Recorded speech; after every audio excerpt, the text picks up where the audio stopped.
नमस्कार दोस्तों, स्वागत है हमारे चैनल समृद्धि। दोस्तों, आज हम इस वीडियो में बहुत छोटी छोटी चीज़ें आप लोगों से बताएंगे कि सावन मास में कौन कौन सी गलती खास तौर से महिलाएं पूजा करते समय मतलब मंदिर में जाने से पहले एक दिन पहले तैयारी कर सकती हैं, क्योंकि आप लोग को जिस दिन मंदिर जाना रहता है उस दिन बहुत ज़्यादा कार्य खुद ही रहता है, क्योंकि हम महिलाओं को सारे श्रृंगार करने पड़ते हैं। तो कौन कौन सी चीज़ें श्रृंगार में भी जरूरी होती है और कौन कौन सी वस्तुएं जरूर लेकर के मंदिर जाइएगा। वैसे तो आप लोग बहुत सारी चीज़ें हर साल पूजा करती होंगी तो जानती होंगी, लेकिन वो बहनें जो नहीं जानती होंगी कि कौन कौन सी ऐसी चीज़ें जो जरूर से रख लेनी चाहिए थाली में और किस प्रकार से जाना चाहिए, यही छोटी छोटी बातें इस वीडियो में मैं आप लोग से शेयर करूँगी। तो आशा करती हूँ कि हमारी वीडियो आप लोग के लिए उपयोगी होगी। और हाँ, चैनल पर नए होंगे तो सब्सक्राइब भी कर दीजिएगा, और इतनी मेहनत से आप लोग को टाइम निकाल करके वीडियो बनाती हूँ तो इसके लिए एक लाइक अवश्य कर दीजिएगा। और हमारी बहनों का कोई भी प्रश्न हो तो बेझिझक आप लोग कमेंट बॉक्स में लिख करके पूछिएगा, क्योंकि हमें बहुत अच्छा लगता है आप लोग के प्रश्नों का जवाब देना। तो चलिए वीडियो को आगे बढ़ाते हैं। जैसा कि आप लोग जानते हैं, मैंने कई वीडियो में बता रखा है कि इस बार का सावन थोड़ा ज़्यादा महत्वपूर्ण है। वैसे तो सावन महत्वपूर्ण होता है क्योंकि शिव भगवान का ये महीना है, लेकिन इस बार सावन में जब 5 सोमवार के व्रत पड़ते हैं तो कहा जाता है वो सावन थोड़ा अनुपम होता है, क्योंकि हर बार 5 नहीं पड़ता है, 4 ही पड़ता है, और जब 5 पड़ता है तो अनुपम हो जाता है। तो इस बार सावन 5 मतलब सोमवार पड़ रहा है, तो आप लोग को व्रत रखना होगा तो रखिएगा अपने हिसाब से। दूसरी चीज, सावन इस बार सोमवार से शुरू हो रहा है और सोमवार को ही खत्म हो रहा है, यानी 22 जुलाई से सावन शुरू हो रहा है दिन सोमवार, और 19 अगस्त को समाप्त हो रहा है दिन सोमवार है, जिस दिन पूर्णिमा है और रक्षाबंधन का पर्व भी है। तो सावन मास में यदि आप लोग कभी भी अपने घर सत्यनारायण भगवान की कथा नहीं कहलाते हैं दोस्तों, तो कम से कम समृद्धि परिवार से यदि जुड़े हैं तो सावन मास में सत्यनारायण भगवान की कथा अवश्य कराइएगा। जो शिव भगवान की पूजा होती है रुद्रा, मैं आगे का नाम इसलिए नहीं लेती हूँ क्योंकि वो नाम मेरे हस्बैंड का है, और जैसा कि हम सनातन धर्मों को मानने वाले हैं तो हम लोग अपने हस्बैंड का नाम नहीं लेते हैं, तो इसीलिए मैं इसके आगे नहीं बोल सकती हूँ, स्क्रीन पे लिख देती हूँ। तो वो भी चीज़ आप अपने घर यदि स्थिति हो तो अवश्य कराएं। जैसा कि आप लोग मेरी बातों से समझ गए होंगे कि रुद्रा आगे जो होगा वो चीज़ पूजा यदि अपने घर करा सकते हैं तो अवश्य कराएं। तो ये बातें भी क्लियर होगी। दूसरी चीज़, कुछ ऐसी चीज़ें होती हैं जो अगर महिलाएं पूजा करने जाती हैं तो जरूर ध्यान से एक दिन पहले कर लें। जैसा कि जानते हैं कि सोमवार को बेलपत्र नहीं तोड़ा जाता है, तो आप लोग संडे को बेलपत्र जब शाम को तोड़ती हो तो आप लोग चाहें तो उसे साफ स्वच्छ करके, क्योंकि बेलपत्र अशुद्ध नहीं होता है, तो आप लोग धुल करके उनके डंठल तोड़ करके और चंदन की अनार की लकड़ी से उस पर पीले चंदन से राम राम अवश्य लिख करके रख लें, ताकि आप लोगों के कुछ कार्यों की तैयारी हो जाएगी। तो जैसे बहुत सारी बहनें प्रश्न पूछती हैं कि हमको लंच बनाना रहता है तो हम देर से मंदिर जाते हैं, तो देर से भी मंदिर जा सकती हैं, लेकिन मैं आप लोग के लिए इसलिए बताती हूँ कि यदि एक दिन पहले आप लोग तैयारी कर लेंगे तो बहुत ज़्यादा राहत मिलेगा। और जैसा कि आप लोग जानती हैं कि आप लोगों को पूरे श्रृंगार के साथ आज के दिन मंदिर जाना पड़ेगा। कोई भी ऐसा नहीं कि हम जल्दबाजी में ये चीज़ नहीं कर पाए, वो चीज़ नहीं कर पाए, क्योंकि हम लोगों को पूजा पाठ सब कुछ करते हैं अपने पति अपने संतान की उन्नति के लिए। तो चूंकि ये पति के लिए बहुत ज़्यादा मतलब वृद्धि के लिए बहुत ज़्यादा जरूरी है कि जब भी हम कोई पूजा पाठ करने जाएं, खास तौर से शिव भगवान के मंदिर जाए, तो सर्व मतलब सभी प्रकार से श्रृंगार करके जाए। तो जितना ज़्यादा हो सके आपसे, कोरा साड़ी पहनना कोई जरूरी नहीं होता है, लेकिन साफ सुथरा साड़ी, मतलब मैं मंदिरों में देखती हूँ लोग सूट पे भी चले जाते हैं, कोई ऐसे ड्रेस पे भी चले जाते हैं, लेकिन हो सके तो हम सनातन धर्मों में मतलब साड़ी ज़्यादा मान्य होता है।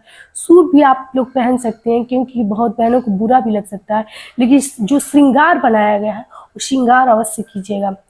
साड़ी आप लोग किसी भी रंग का पहनिए, चूड़ी आप लोग ग्रीन पहनिएगा और पूरे हाथ में पहनिएगा। दूसरी चीज़, पूरे सावन आप लोग मेहंदी अपने हाथ से मत छूटने दीजिएगा, ये अच्छा नहीं माना जाता है। कभी भी सोमवार को पूजा करने जाइएगा तो पैरों में महावर लगा करके, नेल पेंट लगा करके, माथे पर बिंदी हो, और हाँ, सिंदूरा से 5 या 7 बार सिंदूर मांग में अवश्य पहनिएगा।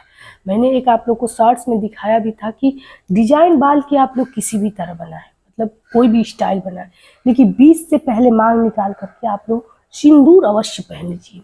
क्योंकि यदि आप लोग समृद्धि की वीडियो से जुड़ी हैं और सनातन धर्म को मानने वाली हैं तो सबसे बड़ा हम लोगों के जीवन में हमारे सुहागी होते हैं। उन्हीं से हमारा समाज में मान सम्मान सब कुछ है, चाहे वो जॉब वाली ही महिला है क्यों ना।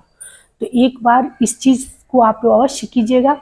और मंगलसूत्र यदि आपके पास हो और रोज़ नहीं पहनते हैं, जैसा कि आप लोग देखते हैं कि मैं एक ये वाला हमेशा पहनती हूँ, तो और भी मतलब आप लोग मंगलसूत्र यदि डेली नहीं पहनते हो, चेन वगैरह पहनते हो, तो आज के दिन मंगलसूत्र अवश्य पहन कर जाइएगा।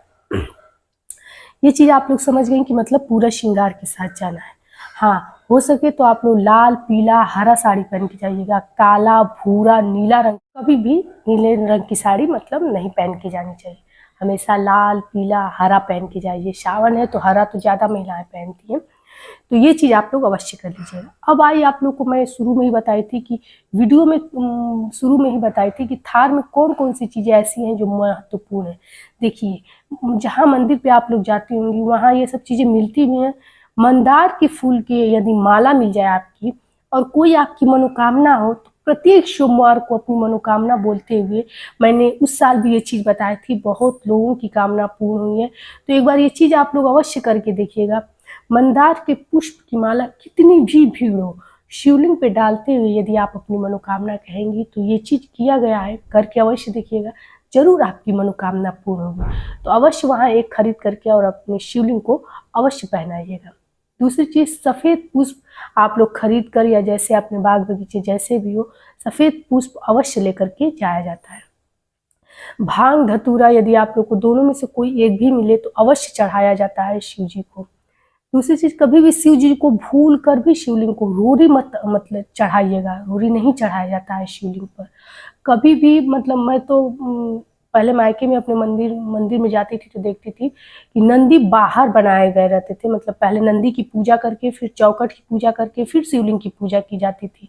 लेकिन अभी मैं जब यहाँ आई हूँ तो देखती हूँ कि नंदी को अंदर बनाया गया रहता है। तो ये चीज़ें मुझे थोड़ी अजीब लगती है, लेकिन फिर भी चलिए, जैसे भी हो, आप लोग शिवलिंग की पूजा करके नंदी की पूजा कर लीजिएगा। या फिर से मेरे ख्याल से, मतलब मैं जैसा कि पहले करती थी और जैसा कि सुनती थी, यही जानती थी कि पहले नंदी की पूजा की जाती है। आप लोग एक उपाय भी करते होंगे कि नंदी के कान में लोग बोलते हैं कि ताकि वो शिव जी से कह करके आप लोग की मनोकामना पूर्ण कराएंगे।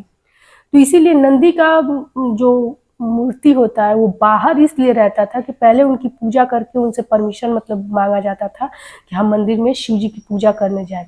लेकिन अभी कई कई जगहों पे मैंने देखा है कि शिवलिंग बाहर मतलब नंदी की जो मूर्ति रहती है वो बाहर रहती है। तो जैसे भी हो, लेकिन आप लोग नंदी की थोड़ी बहुत ही पूजा पहले कर लीजिएगा, उसके बाद से शिवलिंग की पूजा कीजिएगा। यदि आप लोग की कोई मनोकामना और इच्छा हो, तो ये तो सभी लोग जानते हैं कि नंदी के कान में ओम नमः शिवाय 5 बार बोल करके और अपनी मनोकामना अवश्य बोलिएगा। दूसरी चीज़, कभी भी घर से जाइएगा जब शिवलिंग की पूजा करने, तो अपने घर से ही जल भर करके लेकर जाइएगा। कहा जाता है इससे आप लोगों के घर के समस्त दोषों का नाश भी होता है। और दूसरी चीज़, कभी भी लोटा खाली घर से नहीं लेकर जाना चाहिए, इसलिए जल अवश्य भरें। और जब मंदिर से लौटिएगा तो जल मतलब खाली लोटा मत लेकर के आइएगा। जो जल शिवलिंग से गिरता है वो जल थोड़ा सा भर के लाइएगा और अपने घर के मंदिर में, किचन में, हर कोने कोने पे अवश्य छिड़क दीजिएगा। ये तो हो गई तैयारी की बात। दूसरी चीज, समी पत्र आप लोग को मिल जाए तो समी का फूल तो सर्वोत्तम होता है शिवलिंग पे यदि आप लोग अर्पित करते हैं। तो नहीं मिले तो शमी पत्र अवश्य अर्पित कीजिएगा। इससे शनि की कृपा भी प्राप्त होती है आप लोगों को। और कहा जाता है कि यदि किसी भी प्रकार के घर में दोष हो, पितृ दोष हो या फिर से वास्तु दोष हो, तो समाप्त भी होता है। जैसा कि आप लोग जानते हैं कि समिधा की लकड़ी से हवन कराना कितना मतलब उत्तम माना जाता है। तो शमी पत्र अवश्य चढ़ाइएगा। जब भी आप लोग शिवलिंग पे चावल मतलब चढ़ाइएगा तो देख लीजिएगा कि चावल खंडित ना हो, क्योंकि इससे दुर्भाग्य बढ़ता है। चावल खंडित ना हो ये देख करके आप लोग चढ़ाइएगा। और हाँ, कभी भी मंदिर से लौटते समय घंटी मत बजाइएगा। घंटी बजा करके मंदिर में प्रवेश किया जाता है और चौखट को प्रणाम करके। घंटी बजाकर प्रांगण से बाहर मत निकलिएगा। एक चीज़ और बताऊंगी कि जैसे आप लोग की पूजा पाठ समाप्त हो जाए तो कितने भी जल्दी में रहे, 2 मिनट 5 मिनट अवश्य मंदिर में बैठ करके ही आइएगा। तो ये थी कुछ ज़रूरी बातें जो मैंने आप लोगों से शेयर की हैं। अब एक छोटी सी बात ये बताऊंगी कि यदि आप लोग मंदिर जाते हैं तो आप लोग की माचिस जो है, कपूर है, वो भीग जाती है। तो इसके लिए महिलाएं जरूर एक डिब्बे में इस चीज़ को ले लें ताकि मंदिर में ये भीगे ना और किसी से मांगना ना पड़े, क्योंकि माचिस मांगना भी बहुत अच्छी बात नहीं है और किसी को देना भी नहीं है, लेकिन कोई मांग देगा दीपक जलाने के लिए तो देना पड़ता है, क्योंकि भगवान से भी तो डरना है। तो ये चीज़ आप लोग डिब्बे में रख कर जाइएगा और उस ताकि पानी वानी से हाथ गीला भी रहता है। और एक छोटा कॉटन का कपड़ा अवश्य रख लीजिएगा, जिससे घी वगैरह हाथ में लगता है तो परेशान हो जाती है महिलाएं, क्योंकि नए वस्त्र सब पहनी जाती है, कहाँ हाथ पोंछेंगी। तो एक कॉटन के कपड़ा अवश्य ले लीजिएगा। ये थी महत्वपूर्ण बातें जो यदि आप लोग को उपयोगी हो तो चैनल को लाइक कीजिए और सब्सक्राइब कीजिए, ताकि ऐसी समृद्धि की जानकारी आप लोग को मिलती रहे। फिर मिलते हैं एक नई जानकारी के साथ, तब तक के लिए जय श्री राम।